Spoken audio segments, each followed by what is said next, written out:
అప్పుడు ప్రభుత్వ ఆసుపత్రి బ్లడ్ బ్యాంక్ గురించి రక్తం తెచ్చుకోవాలన్నప్పుడు అక్కడ సిబ్బంది సరిగ్గా సహకరించకపోతే ఈ అమ్మాయి చనిపోయే అవకాశం ఉంటుంది. ఇంకోటి బ్లడ్ బ్యాంక్ లోని సిబ్బందికి కూడా నర్సింగ్ హోమ్ లో చేరిన వాళ్ళ పట్ల నిర్లక్ష్యం, వాళ్ళకి ఇవ్వడం మన బాధ్యత కాదు కదా అని ఇవన్నీ పనిచేస్తాయి వాళ్ళల్లో.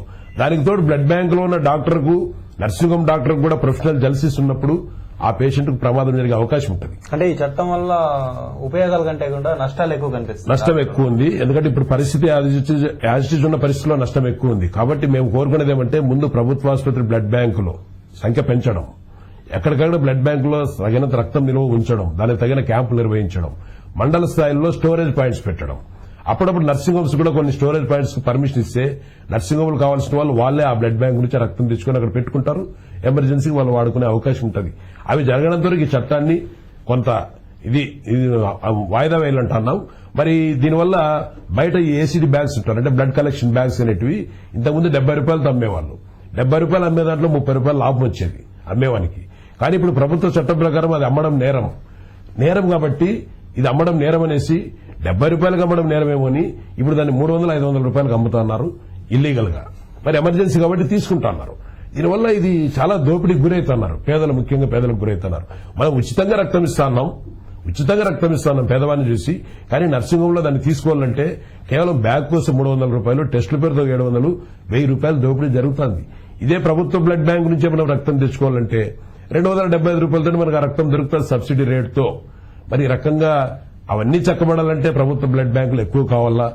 మరి దానికి తోడు ఈ మధ్య మరో చట్టం వచ్చింది. ఇంతకుముందు ప్రభుత్వ ఆసుపత్రిలో ఉన్న పేషెంట్లకు ఉచితంగా రక్తం ఇచ్చేవాళ్లు. కానీ ఇప్పుడు అది కూడా తెల్ల కార్డు లేని వాళ్లతో వసూలు చేయాలనే చట్టం కొత్తగా వచ్చింది. ఇంకా అది అమల్లోకి రాలేదు మన అనంతపురంలో. దానివల్ల తెల్ల కార్డు లేని వాళ్ళతో 250 రూపాయలు వసూలు చేయమని చట్టం వచ్చింది. కానీ మేమంటున్నాం ప్రభుత్వ ఆసుపత్రిలో ఉన్న వాళ్ళందరూ పేదవాళ్లే, వాళ్ళు అప్పు పుట్టని పేదవాళ్లు. తెల్ల కార్డు లేని వాడైనా బియ్యం కొనుక్కోగలడేమో కానీ వైద్యం కొనుక్కునే పరిస్థితిలో లేడు.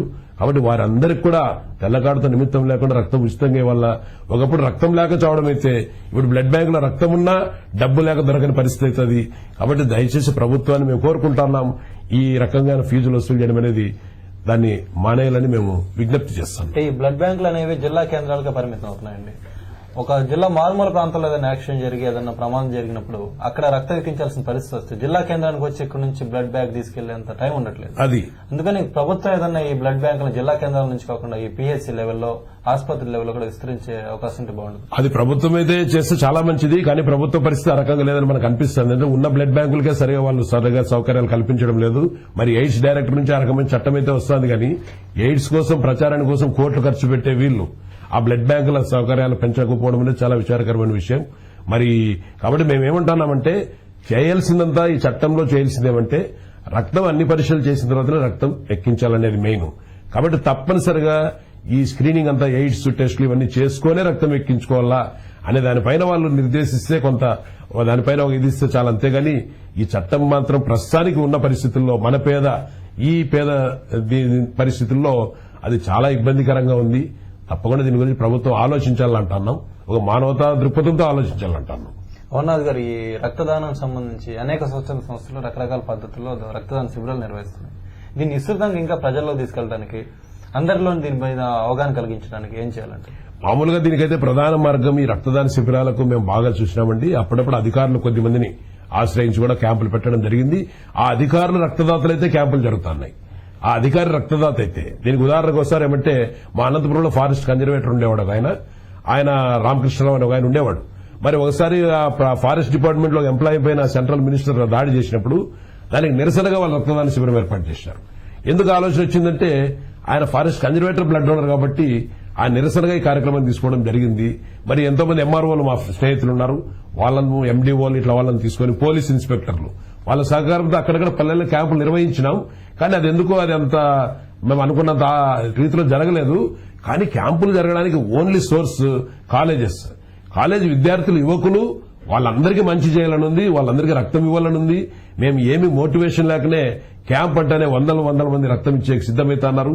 కాబట్టి ప్రతి కాలేజీలో ప్రతి సంవత్సరానికి కనీసం ఒక్కసారైనా రక్తదాన శిబిరం ఏర్పాటు చేస్తే స్థానికంగా ఉన్న రక్తదాతల సిబ్బందిలో వాళ్ళకు సహకరిస్తే బ్లడ్ మొత్తం రాష్ట్రం అనేది మన దేశంలోనే ప్రథమ స్థానంలో ఉంటాం మేము అనుకుంటున్నాం. దానికి తగిన చర్యలు ప్రభుత్వం తీసుకోవాలంటున్నాం. ప్రభుత్వ బ్లడ్ బ్యాంకులకు సరైన వాళ్ళకు నిర్దేశాలు ఇవ్వడం, వాళ్ళకు సరైన సౌకర్యాలు కల్పించడం. వాళ్ళకు అంబులెన్స్ ఉండదు, వాళ్ళకి సరైన ఎక్విప్మెంట్ ఉండదు, స్టాఫ్ ఉండదు, ఇవన్నీ సమస్యలు. మరి బ్లడ్ బ్యాంక్ క్యాంప్ పెడదామన్నా ఈ సమస్యల వల్ల వాళ్ళు పోలేకపోతున్నారు. ఇవన్నిటికీ ప్రభుత్వం తగిన చర్య తీసుకున్నప్పుడే అప్పుడు రక్తం కొరత ఉండదు. కాబట్టి కాలేజెసే మెయిన్ సెంటర్స్. మరి మేము ఈ మధ్య 3 యూనివర్సిటీలకు అప్పీల్ ఇచ్చినాం. మానవత ఇంతకుముందు ఎయిడ్స్ డైరెక్టర్కు అప్పీల్ ఇచ్చినాం. వాళ్ళ నుంచి ఏమాత్రం స్పందన లేదు. 5వ నెలలో అప్పీల్ ఇచ్చినాం, స్పందన లేదు. కానీ మేము 10వ తేదీ 10వ నెలలో ఒక అప్పీల్ ఇచ్చినాం జేఎన్టీ వైస్ ఛాన్సలర్ వెంకటరామరెడ్డి గారికి, నాగార్జున యూనివర్సిటీ వేణుగోపాల్ రెడ్డి గారు మా బ్లడ్ డోనర్ వైస్ ఛాన్సలర్ ఆయనకు, మరి ఎస్కే యూనివర్సిటీలో వైస్ ఛాన్సలర్ గారికి ఇచ్చినాం. దాంట్లో ఎగ్జిక్యూటివ్ కౌన్సిల్లో మా డోనర్సే మెంబర్స్ గా ఉన్నారు. మరి వాళ్ళు ఇంట్రెస్ట్ తీసుకోవడం వల్ల వెంటనే ప్రతి కాలేజీకి సర్కులర్ పోయింది. ప్రతి కాలేజీలో తప్పనిసరిగా క్యాంప్ పెట్టాలని ఒక సర్కులర్ పోయింది. ఈ రకంగా మొత్తం ఉన్న అన్ని కాలేజెస్లో, అన్ని యూనివర్సిటీలో ఉన్న కాలేజెస్లో ఈ రకమైన ఇన్స్ట్రక్షన్స్ పోయి ప్రతి కాలేజీలో శిబిరం తప్పనిసరిగా జరిపే చర్య తీసుకుంటే మన రాష్ట్రం దేశంలోనే మొదటి స్థానంలో ఉంటుందని, మరి ఒక డాక్టర్ ముఖ్యమంత్రిగా ఆయన మన రాష్ట్రంలో తప్పకుండా ముఖ్యమంత్రి రాజశేఖర రెడ్డి గారు దీని గురించి ఆలోచిస్తారని మేము ఆశిస్తాము. అమర్నాథ్ గారు, ఈ మీ మానవతా సంస్థ ఆధ్వర్యంలో ఈ రక్తదానంతో పాటు మీరు మూఢనమ్మకాల మీద కూడా చాలా ఎక్కువ పనిచేస్తున్నారు. ఈ మూఢనమ్మకాల గల కారణాలు మీరు విశ్లేషిస్తూ దాన్ని శాస్త్రీయ పద్ధతిలో రివ్యూ చేస్తున్నారు. అసలు ఈ మూఢనమ్మకాలు ప్రజల్లో ఎట్లా కలిగిస్తున్నారు, దీనికి అనుకున్న కారణాలు ఏమిటి? మామూలుగా ఈ 10 ఏళ్లుగా మేము చేస్తున్న పని ప్రధానంగా రక్తం ఇవ్వడం ఒక చేత్తో పేదలకు. మరి అదే సందర్భంగానే మాకు అర్థమైంది ఈ కార్యక్రమంలో దిగిన తర్వాత రోజు రోజుకు మనం మూఢనమ్మకాలు పెరగడం చూస్తున్నాం. సైన్స్ పెరిగే కొద్దీ మూఢనమ్మకాలు పెరుగుతున్నాయి. ఒకప్పుడు ఎక్కడో మారుమూల పల్లెకే పరిమితమైన స్వాములు ఈ రోజు టీవీలు రావడం వల్ల ప్రపంచవ్యాప్తంగా వాళ్ళు ప్రచారం పొందుతున్నారు. మరి ఇవన్నీ చూసిన తర్వాత దీనిపైన కూడా మనం ప్రజల్లో చైతన్యం తీసుకురావాలనే ఒక చేత్తో రక్తం ఇస్తున్న మేమే మరో చేత్తో ఈ రకంగా గాల్లో చేతులు ఊపుతూ ఈ రకంగా విభూతి ఇవ్వడం అనేది ఇది మేము చేస్తున్నాం. అంటే ఒక చేత్తో రక్తం ఇస్తున్నాం పేదవాళ్లకు, మరో చేత్తో విభూతి ఇస్తున్నాం మేధావులకు. మాతో రక్తం తీసుకున్న పేదవాళ్లు కాళ్ళు ముక్కడం మేము చూస్తున్నాం, మరి విభూతి తీసుకున్న మేధావులు కాళ్ళు ముక్కడం చూస్తున్నాం. దీనికి మేమైతే గర్వపడడం లేదు, సిగ్గుపడుతున్నాం. దీనికి కారణం పేదవాడు కాళ్ళు ముక్కడానికి కారణం చదువు లేకపోవడం అయితే, మేధావులు కాళ్ళు ముక్కడానికి కారణం చదువు సరైనది కాకపోవడం. అంటే 3 నెలలకోసారి రక్తం ఇవ్వచ్చు అనే విషయం ఇంతకుముందు చదువు చెప్పలేదు. అదే రకంగానే విభూతి ఇవ్వడం మహత్యం కాదు, ఇది ట్రిక్ మాత్రమే అనే విషయం చదువు చెప్పలేదు. కాబట్టి వాస్తు జ్యోతిష్యాలను పాఠ్యాంశాల్లో చేర్చిన పాలకులను మేము కోరుకునేదేమంటే మీరు ఇవన్నీ కూడా మహత్యాలు కాదు, ట్రిక్కులు మాత్రమే అనే విషయాన్ని కూడా పాఠ్యాంశాల్లో చేరిస్తే భవిష్యత్తులో సమాజాన్ని రకరకాల మోసగాలైన భావాల నుంచి ఈ సమాజాన్ని కాపాడుకోవచ్చని, అప్పుడే మనం ఆశించిన సమాజం ఏర్పడుతుందని దీన్ని పాఠ్యాంశాల్లో చేర్చమంటున్నాం. ఆర్టీసీ బస్సులపైన మూఢనమ్మకాలు నిర్మూలిద్దామని రాసి పుష్కరాలకు, బాబాల పుట్టినరోజులకు భక్తులను స్పెషల్ ట్రిప్పులేసి తీసుకుపోవడం వల్ల మూఢనమ్మకాలు పెరగడమే కానీ తగ్గవు. కాబట్టి ఇది ఆర్టీసీ బస్సులపైన రాస్తే చాలదండి, 6వ తరగతి బుక్లో రాయండి అంటాను. కాబట్టి అప్పుడే సరైన బడి చేతనే చేతబడి పోగొట్టగలుగుతామంటున్నాం. ఈరోజు తెలంగాణలో బాణామతి పేరుతో, చేతబడి పేరుతో ఎంతో మంది పేదలను సజీవ దహనం చేస్తున్నారు. దీనికి కారణం అమాయకత్వం, పేదరికం, చదువురాని పరిస్థితి. కాబట్టి దాన్ని పోగొట్టాలనే ప్రయత్నం ప్రభుత్వం చేస్తోంది. టాస్క్ ఫోర్స్ ని పెట్టి కలెక్టర్కు, ఎస్పీలకు కళారూపాలుగా జనంలోకి తీసుకోమంటుంది. కానీ వాళ్ళు కూడా డ్యూటీగా పనిచేస్తున్నారు అక్కడ. అదే కలెక్టర్, ఎస్పీ మా అనంతపురం జిల్లాకు వస్తే వాళ్ళు చేసే పని మూఢనమ్మకాలు పెంచే పనే చేస్తారు. మరి వాళ్ళు చేసేది డ్యూటీ. కానీ మేమంటున్నాం దీనివల్ల మూఢనమ్మకాలు పోవండి, సరైన బడి చేతనే చేతబడి పోగొట్టగలుగుతాం. అంటే సరైన బడి అంటే సరైన విషయాలు చెప్పే బడి. ఇవన్నీ ఏవీ లేవు, ఈ మంత్రతంత్రాలు ఏవీ లేవనే విషయాలు చిన్నప్పుడే, చిన్న వయసులోనే పిల్లల్లో మనం ఈ ఆలోచనలు వేసినామంటే తప్పకుండా భవిష్యత్తు ఒక అభ్యుదయ భావంలో వైపు మల్లుతుందని, మరి ఆ రకమైన ప్రయత్నం చేయమని మేము ప్రభుత్వాన్ని డిమాండ్ చేస్తాం. అమర్నాథ్ గారు, మనం ఈ మూఢనమ్మకాలు ఎక్కడైతే ఉంటున్నాయో, ఈ తెలంగాణ ప్రాంతంలో కానివ్వండి, రాయలసీమలో కానివ్వండి, ఆంధ్రాలో వెనకబాడి ప్రాంతం కానీ ఎక్కడైనా ఈ మూఢనమ్మకాలు ఉన్నాయంటే అక్కడ ఖచ్చితంగా వెనకబాటుతనం కనిపిస్తోంది, ఆ ప్రజల్లో అమాయకత్వం కనిపిస్తోంది, నిరక్షరాస్యత కనిపిస్తోంది. అంటే ఈ ప్రజల్లో ఉన్నటువంటి బలహీనతను ఆసరా చేసుకుని మూఢనమ్మకాలను వాళ్ళు పెంపొందిస్తున్నారు. దీన్ని అరికట్టడానికి స్వచ్ఛంద సంస్థలు మీరు ఎంతవరకు కృషి చేస్తారు? మా వరకు మేము దీన్ని ప్రచార కార్యక్రమం తీసుకున్నామండి. ఎందుకంటే ప్రధానంగా మేము అనుకున్నది పెద్దవాళ్ళ మార్పు జరగడం చాలా కష్టం. వాళ్ళు ఎందుకంటే వాళ్ళు మారరు, ఆల్మోస్ట్ చిన్నప్పటి నుంచి ఆ రకమైన బ్రెయిన్ వాష్ జరిగింటది కాబట్టి వాళ్ళ మార్పు రావడం చాలా కష్టం. కాబట్టి విద్యార్థి దశలోనే మనం ఈ ఆలోచన తీసుకోదాము. ఈ రోజు మేము ఈ రకంగా విభూతి ఇవ్వడం ఇవన్నీ కార్యక్రమాలు చేస్తున్నాం. చేయడం వల్ల ప్రతి పిల్లవాడికి, మనకన్నా ఈ కాలం పిల్లవాళ్ళు చాలా రేషనల్ గా ఉన్నారని మేము అనుకుంటున్నాం. ఆ పిల్లవాళ్ళకి ఎన్నో క్వశ్చన్లు ఉన్నాయి, వాళ్ళు పరిశీలనాత్మకంగా చూస్తారు ప్రతి విషయాన్ని. కాబట్టి ఈ పిల్లవాళ్ళు ఈ ఆలోచనలు తీసుకోవడమే ఆ ప్రధానమైన పరిష్కారం అనుకుంటూ సంవత్సరానికి 1,00,000 మంది విద్యార్థులకి ఈ కార్యక్రమాన్ని మేము తీసుకుపోతున్నాం. ఇవన్నింటినీ కూడా మేము ఎక్స్ప్లెయిన్ చేస్తున్నాం. విభూతి ఇవ్వడం అనేది ఒక మోసం, ఇది మహత్యం కాదు. ఎవరైనా కానీ మంచి పని చేస్తే అంగీకరిస్తాం కానీ మహత్యాలున్నాయంటే తప్పనిసరిగా అతను జనాన్ని మోసం చేస్తానట్లే అనేది మేము చెప్తాను. మంచి పని ఎవరు చేసినా ఒప్పుకుందాం, కానీ ఇది మాత్రము ఇది కేవలం మోసమని మేము అంటున్నాం. దీనివల్ల ప్రధానంగా మోసపోతున్నది మహిళలు. ఈరోజు మహిళలకు సమస్యలు, ఎన్నో సమస్యలు, అన్ని రకాల సమస్యలు మహిళలకే ఉంటాయి. మరి ఆ సందర్భంలో మహిళలు ఈ పరిష్కారం కోసం ఏదో స్వామిని ఆశ్రయిస్తున్నారు. స్వాములు 99% మంది మహిళలను మోసం చేస్తారనేది చేదు నిజం. కానీ ఆ స్వాములు బలవంతులు మనకన్నా, ఎందుకంటే వాళ్లకు మొత్తం అందరి అధికారాలు, అందరూ అండదండలు ఉన్నాయి వాళ్లకు. మేమంటున్నాం, ఒక రాజకీయ పార్టీ నాయకుని దగ్గర ఉన్న రౌడీనే ఏమీ చేయలేని వ్యవస్థలో రాజకీయ నాయకులే పాదాల మీద పడే స్వాములు ఏమి చేయలేకపోతున్నారు. మరి మాకు ఈరోజు నిజంగా చెప్పాలంటే ఈ ముందు ఈ స్వాములను ఈ పద్ధతుల్లోనే మనం వాళ్ళ నుంచి సమాజాన్ని కాపాడుకోగలమని మేము ఆశిస్తున్నాం. కాబట్టి ఇదొక్కటే మార్గం, చదువులో ఈ విషయాలు రావడమే, అంతేగాని అంతమించి మనం ఏమీ చేయలేం వ్యక్తిగతంగా. ఆ పోరాటాలు చేసే బలం మనకు లేదు. దానివల్ల అది ఒక వ్యక్తి మీద ఏదో దాడి చేసినట్టుంటారు, కానీ మొత్తం ఈ వ్యవస్థలో మార్పు వచ్చే అవకాశం లేదు. కాబట్టి ఇది విద్యార్థి దశలోనే ఈ అంశాలు పాఠ్యాంశాలు చేర్చమని కోరుకుంటాను. అమర్నాథ్ గారు, ఇప్పుడు మీరు నాతో మాట్లాడుతూనే విభూతి సృష్టించారు. స్వాములు కూడా ఇట్లాగే భక్తుల ముందు విభూతి సృష్టించి అందరికి ఇస్తున్నారు. ఇది ఎట్లా చేస్తారో కొంచెం వివరించండి. మామూలుగా విభూతి ఈ రకంగా ఉంటాయండి. మామూలుగా విభూతి ఉంటలు ఈ రకంగా ఉంటాయి. దీన్ని చేతులు ఈ రకంగా ఈ 2000 మధ్యలో ఇది ఉంటుంది, ఇది ఇక్కడ ఉంటుంది. కానీ ఈ రకంగా చేయి పెట్టుకోవడం వల్ల దీని వైపు ఎవరు చూడరు. ఇంకోటి ప్రధానంగా ఒక స్వామి దగ్గరికి పోయిన వాళ్ళు ఒక మూఢనమ్మకంతో పోయినప్పుడు, మూఢనమ్మకం తలకెక్కినప్పుడు మెదడు మోగాట్లో ఉంటుందంటారు. వాళ్ళకి ఆలోచన శక్తి ఏముండదు. వాళ్ళు అక్కడ విభూతి ఎట్లు ఇస్తారని చూడరు, ఎప్పుడు ఇస్తారని ఎదురు చూస్తుంటారు.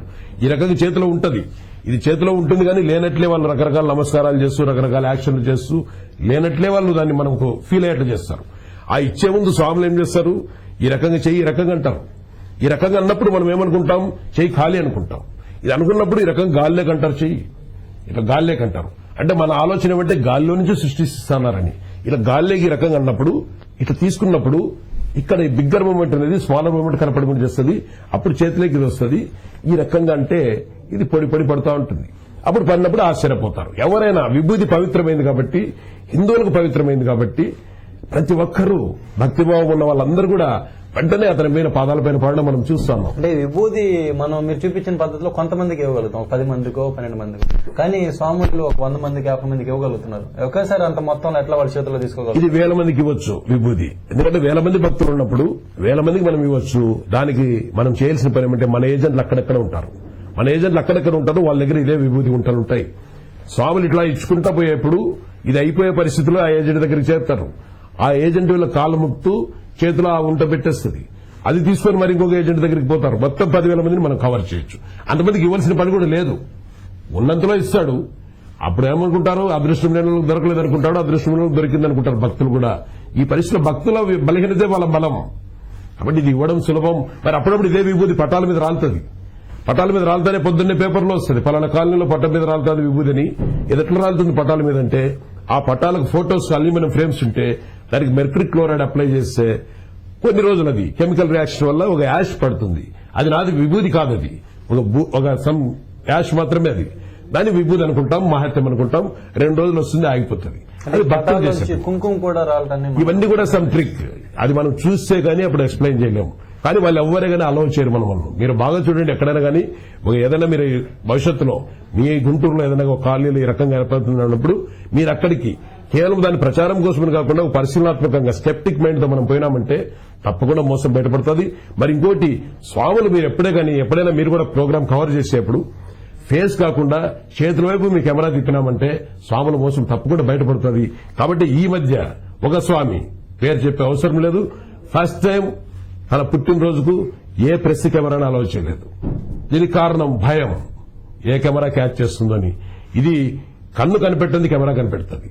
కాబట్టి భయం ఒకప్పుడు గతంలో జరిగింది కూడా. అది ఈ రకంగా దీన్ని ఎక్స్పోజ్ చేయొచ్చు మనము.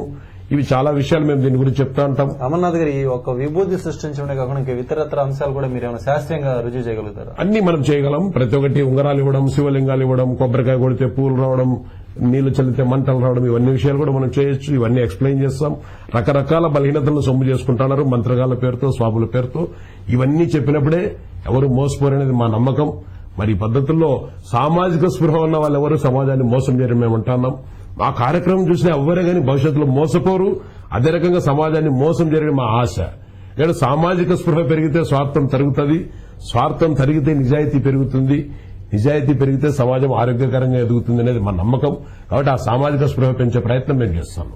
మరి ఇంకోటి ప్రధానంగా ఈ రక్తదానం అనేది కేవలం మనిషిని బతికించేకే అనుకున్నాం కానీ మానవతా విలువలు బతికించడానికి ఇది అవసరం అంటున్నాం. ప్రస్తుతం మన సమాజానికి ప్రమాదకరమైన జబ్బులు రెండు, ఒకటి ఎయిడ్స్ అనేది శారీరకమైన జబ్బు అయితే మరొకటి మతోన్మాదం మానసికమైన జబ్బు. ఈ రెండింటి నుంచి సమాజాన్ని కాపాడుకోవడానికి రక్తదానం ఒక మార్గం అంటున్నాం. అందుకే మేము అంటున్నాం, మత సామరస్యం మన నినాదం, రక్తదానం మన విధానం. ప్రతి మనిషి కావాలి బ్లడ్ బ్యాంక్, ప్రతి మనసు కావాలి మానవతా బ్యాంక్. ఇదే సందర్భంగా సానుభూతిగా చూద్దాం ఎయిడ్స్ రోగిని, భూతంగా చూద్దాం మతోన్మాదిని అని కూడా మేము ఆ నినాదంగా చెప్తున్నాం. మంచి స్పందన ఉంటుంది. తప్పకుండా దీన్ని కాపాడుకోవాల్సిన, సమాజాన్ని కాపాడుకోవాల్సిన బాధ్యత ఉందంటున్నాం. మరి పల్లెల్లో మానవ సంబంధాలు కాపాడుకోవడానికి కూడా ఈ కార్యక్రమం ఎంతో ఉపయోగపడుతుంది. పల్లె బతకపోతే ఢిల్లీ బతకదంటున్నాం, పల్లె చేస్తే ఢిల్లీ చేస్తుందని అంటున్నాం. వాటి పల్లెని బతికించుకోవాలంటున్నాం. ఈరోజు కుల మత ద్వేషాలు రగులుతున్నాయి, రకరకాల స్వార్థపరులు దీన్ని రెచ్చగొడుతున్నారు. మరి మనిషి మనిషిగా బతకాలంటే ఈ కార్యక్రమం చాలా అవసరమేమో అనుకుంటున్నాం.